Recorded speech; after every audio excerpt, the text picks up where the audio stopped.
하기 위해서 우리 모두 이 자리에 모였습니다. 보니까 축사가 제가 제일 긴 것 같아요. 좀 짧게 하도록 하겠습니다.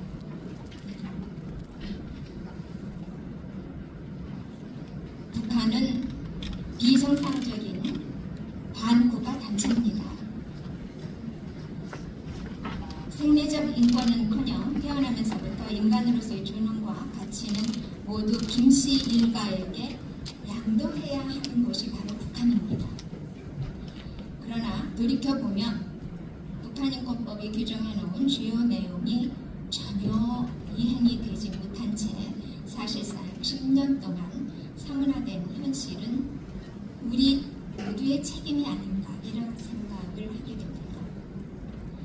축사를 하라고 해서 제가 지금 이 자리에 섰습니다만은 사실 저는 축사를 하기보다는 오늘 이 자리에서 우리 모두 한번 뒤를 돌아다보는 그리고 앞으로 우리의 책임과 의무가 무엇인지를 한번 생각해보는 그런 자리가 되었으면 좋겠다 생각합니다. 대한민국은 남북관계의 성격, 외교 정책의 목표, 인권에 대한 국가 인식 자체가 잘못되어 있습니다. 남북 정상회담에 대한 집착은 진영을 불문하고 정치적 돌파구로 활용하고자 했습니다. 그 결과 북한 인권은 늘 상수가 아니라 변수로 작용을 해왔습니다. 헌법상 우리 국민인 북한 주민의 성장권과 인간의 존엄성 보장을 위해서 단 한 번도 대한민국은 유엔의 북한 인권 결의안을 직접 작성하는 펜홀더가 된 적이 없습니다. 2005년부터 시작된 유엔 인권 결의안에 공동 제안국으로 이름을 올리기는 했습니다. 그나마 기권한 때도 있었습니다. 그러나 주도적인 역할은 한 번도 하지 못했습니다. 아니, 하지 않았습니다. 펜홀더는커녕 때때로 기권을 하기도 한 이 대한민국 정부는 사실상 자유민주 국가로서의 정체성을 포기했다고 해도 과언이 아닙니다. 외교 정책의 목표가 잘못 설정되었거나 여기 대사님 출신이 몇 분 계십니다만은 아예 목표 자체가 없었기 때문입니다. 그런 행위는 마땅히 탈의 대상이 되었어야 합니다.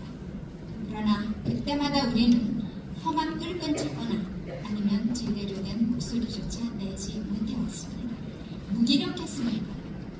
국내외적으로 우리는 연대도 제대로 하지 못했습니다. 북한 인권 단체들은 질적, 양적 모든 면에서 너무나 허약했습니다. 이런 상황은 지금도 크게 달라지지 않았습니다.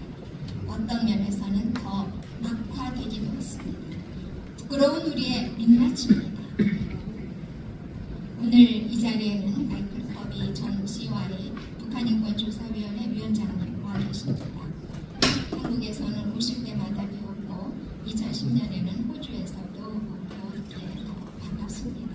건강하신 모습 뵈니 더 좋습니다. 커비 위원장님께서는 2014년에 북한 인권 상황을 광범위하게 조사해서 집대성한 보고서를 발표하셨던 분입니다. 아주 유명한 점이 북한은 인권 침해의 심각성, 규모, 성격 면에서 우리 시대에서 그 유래를 찾아볼 수 없는 가장 심각하고 광대하며 잔혹한 반인도적 범죄가 이루어지는 곳이라고 평가하셨습니다. 바로 그 증인들이 이 자리에 와 계십니다. 식전 공연을 했던 물망초 합창단은 40명 모두 탈북자들입니다.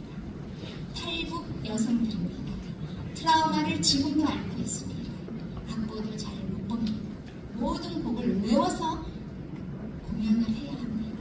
그러나 이 물망초 합창단은 온몸으로 자신의 목소리로 북한 인권의 처참함을 증언하고 있습니다. 따지고 보면 북한은 유엔 회원국입니다.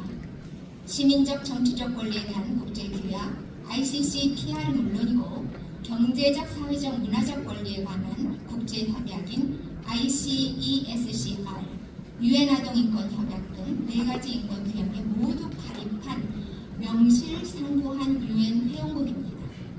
그럼에도 불구하고 유엔 회원국으로서 의무적으로 해야 하는 보고서조차 제출하지 않고 있습니다. 정치범 수용소에서 죽어간 북한 주민의 수는 최소 38만, 최대 100만 명으로 추정됩니다.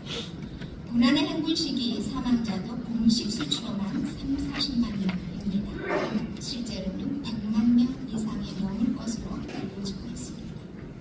북한 인구의 약 5%가 북한 체제로 인해서 사망을 한 것입니다. 김정은 체제에서 악법들은 계속 나오고 있습니다. 앞으로 더 많은 희생자가 나올 것입니다. 언제까지 지켜볼 것입니까? 지구상에 현존하는 그 어떤 독재 국가들보다 가장 악랄한 곳이 북한입니다. 가장 광범위하고 잔인하고 억압적이며 지속적인 인권 침해가 자행되고 있는 북한을 그냥 둔다면 북한 주민들은 더 많이 단시간 내에 희생될 것입니다. 저는 오랫동안 R2P를 주장해왔습니다.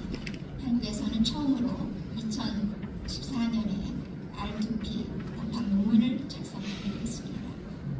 유엔에서는 2021년 북한에 대해서 R2P를 거론한 적이 있습니다. 국제사법재판소에 회부하자는 주장들이 나오고 있습니다. 중국과 러시아의 비협조로 현실화 되고 있지는 않습니다. 그러나 이제는 우리 국내외의 북한 인권 단체들이 나서서 북한을 R2P로 국제재판에 회부할 수 있도록 힘을 모았으면 좋겠습니다.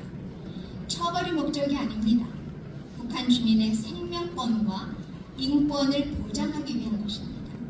오늘 우리의 목소리가 북한 주민들에게 희망의 씨앗으로 던져지기를 간곡히 기원합니다. 오늘 북한인권법 제정 10년 그 전부터 그 후 오늘까지